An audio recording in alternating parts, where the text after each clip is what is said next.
ताजी खबरे superfast news, जनसामान्यांचा आवाज। उपनगराध्यक्षपदाची माळ कोणाच्या गळ्यात? शेवगाव नगर परिषदेची पहिली सर्वसाधारण सभा आज दुपारी 12 वाजता तहसील कार्यालयात आयोजित करण्यात आली आहे। या सभेच्या पीठासीन अधिकारी म्हणून नगराध्यक्षा सौ माया अरुण मुंडे या काम पाहणार आहेत।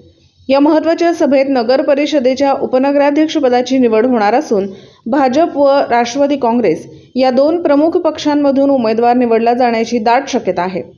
त्यामुळे उपनगराध्यक्षपदाची माळ नेमकी कोणाच्या गळ्यात पडणार याकडे शेवगावकरांचे लक्ष लागले आहे।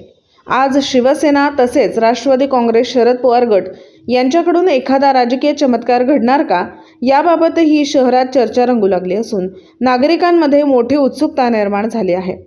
याशिवाय स्वीकृत नगरसेवक पदासाठी भाजपमध्ये मोठ्या प्रमाणावर इच्छुक असून कोणाला संधी मिळणार आणि कोणाचा पत्ता कट होणार याबाबत तर्कवितर्क सुरू आहेत।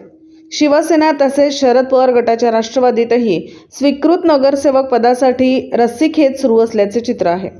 राष्ट्रवादी काँग्रेस अजित पवार गट कडून अजिंक्य लांडे यांचे आघाडीवर असल्याची चर्चा आहे।